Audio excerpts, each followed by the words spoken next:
Hello everyone, welcome to back our channel. Dear students, आज रो video माध्यम रे plus two first year history रो chapter 1 को पढ़िबा एवं भिडियो शेष रे एहार क्वेश्चन एंड आंसर डिस्कशन करिबा।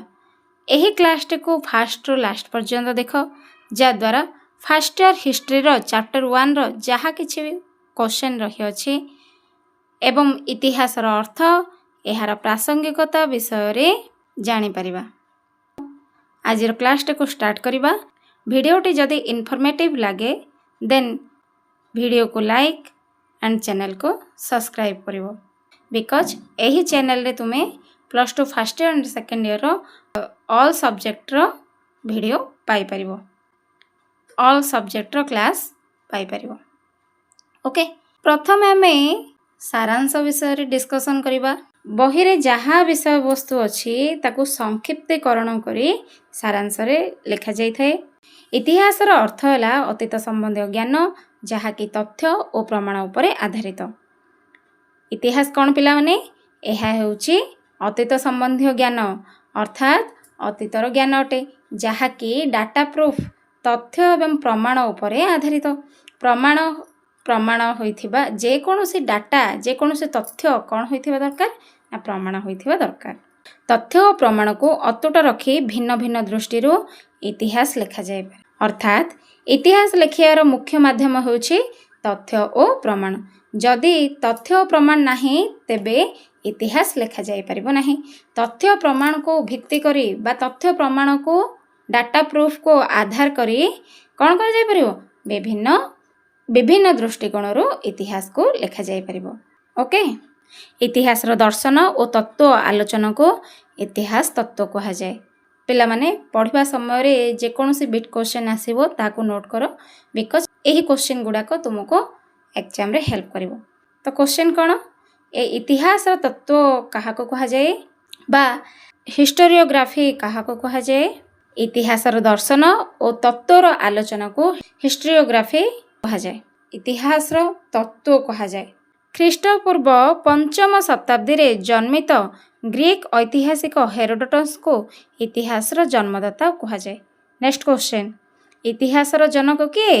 हेरोडोटस। नोट करो, इतिहास रो जनक किए? हेरोडोटस। कार्य और कारण संबंध रे विशद आलोचना ही इतिहास पाठर मूल उद्देश्य। इतिहास रो कौन कार्य एवं कौन उद्देश्य रही सही विषय आलोचना करबा इतिहास पाठर मूल उद्देश्य अटे। ऐतिहासिक आरजी कलिंगवुड मतरे प्रत्येक इतिहास समकालीन इतिहास कारण वर्तमान दृष्टिकोण अतीतर अध्ययन करा जाए। इतिहास परिसर विस्तृत तेणु एहार प्रासंगिकता इतिहास परिसर विषय बुझा। वर्तमान चैप्टर स्टार्ट करिबा। सारांश रे जानिले इतिहास कौन एवं इतिहास जनक किए। चैप्टर 1 रे कौन रही देखिबा। ग्रीक शब्द हिस्टोरिया रु इतिहास शब्दर उत्पत्ति। इतिहास शब्दटी केउठु आसी अछि? ग्रीक शब्द हिस्टोरिया। नोट करो, जेते सब बिट क्वेश्चन आछे नोट करो। हिस्टोरिया रो अर्थ अन्वेषण बा तदंत। जे इतिहास शब्दटी ग्रीक शब्द हिस्टोरिया रु आसी अछि तार अर्थ कौन? अन्वेषण करिबा, इन्वेस्टिगेशन बा तदंत करिबा। सेही आधार रे कहिले अतीतर अन्वेषण लब्ध ज्ञान हैला इतिहास। सेही आधार रे जदि कहिबा अतीतर अन्वेषण रु जेउ ज्ञानटा हमकु मिलुछि ताहाको इतिहास कहा जायछि। ओडिया समेत अनेक भारतीय भाषा रे इति बा अतीत शब्द रु इतिहास रो विपत्ति। तेणु इतिहास आम संस्कृति रे मध्य अर्थ हैला अतीत संबंधी ज्ञान तथ्य प्रमाण आधारित अतीतर व्याख्या और समीक्षा। ठीक अच्छे, अन्य माने कौन मत देइचंदी? अनेक भारतीय भाषा रे जदि इतिहास रो अर्थ देखिबा तेबे अतीतर तथ्य एवं प्रमाण को आधार करी जहाँ वर्णना करा जायछि जहाँ व्याख्या करा जायछि ताहाको इतिहास कहा जाए। इंग्राजी रे तथ्य प्रमाण को सोर्सेस कहा जाए। तथ्य प्रमाण को इंग्राजी रे कौन कहा जाए? सोर्सेस। ऐतिहासिक अतीत समाज रूपकल्प दिए मात्र ता पाई आधार है तथ्य प्रमाण। अर्थात इतिहास कौन से मनगढ़ा कहानी नुहे। पुणी इतिहास जेहेतु अतीतर कहानी एवं घटना गुड़िक घटवर बहु वर्ष पर लिखा जाए ताकू नहीं भिन्न भिन्न मत रही कौन अस्वाभाविकता नहीं। ऐतिहासिक अतीत समाज कौन दिए रूपकल्प दिए एवं ताहाको आमे इतिहास बोली पढ़ी थाउ। इतिहास पाई डाटा प्रूफ आवश्यक थाए। इतिहास गोटे कौन ना यह स्वाभाविक अटे। इतिहास को बहुत वर्ष पर लिखा जाए एवं ताकू नहीं कि भिन्न मत लोक मानक मनरे रही थाए बा ऐतिहासिक मानक मनरे रही थाए। तथ्य प्रमाण को अतुट रखी भिन्न भिन्न दृष्टि इतिहास लिखा जाए पारे।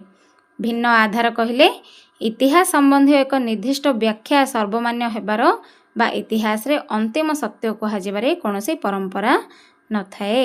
एथिरे कौनसी घटना को पूरा सत्य बोली कह जाय परिबो नहीं, अंतिम सत्य कह जाय परिबो नहीं।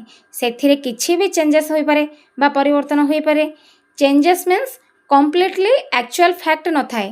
तेणु कौनसी घटना को पूरा सत्य बोली कहि परिबो नहीं बा अंतिम सत्य कहि परिबो नहीं। एहा प्रतिथर नुआ भावरे इतिहास लेखिबाको प्रेरणा दिए तथा तहिरे स्थापित साधारण सत्य को प्रश्न करबाको सुजोग दिए। इतिहास दर्शन और तत्व को जो विभाग रे आलोचना कर जाए ताको कहा जाए इतिहास तत्व। हिस्टोरियोग्राफी इतिहास दर्शन और तत्व को जो विभाग रे आलोचना कर जाए ताको कौन कहा जाए इतिहास तत्व बा हिस्टोरियोग्राफी कहा जाए।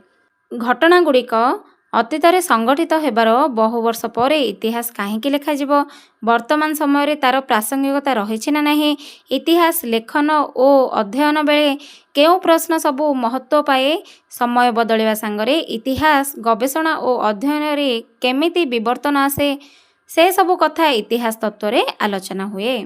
इतिहास तत्व संबंधी अवधारणा इतिहास अध्ययन को रुद्धिमंत उपयोगी तथा आमोददायी करे। इतिहास तत्व अनुजाई जहाँ सब परिसरभुक्त रही ताहा एठी वर्णना होइछे। इतिहास लेखन इतिहास काहेकि लेखा जीवो, तार कौन प्रासंगिकता रही ना नहीं, अध्ययन कला बेले केउ सबू प्रश्न को महत्व दिया जाए, ए सबू विषय रे गवेषणा इतिहास गवेषणा अध्ययन रे केमिति परिवर्तन आसे किपरि वर्णना करा जाए, एही विभिन्न प्रकार विषय रे एठी वर्णना करा जाइछे। ए सबू गुड़िक इतिहास तत्व रे आलोचना करा जाए। जदि भिडियोटी भल लगे then like share and subscribe करिवो, सांग मानक सह शेयर करिवो।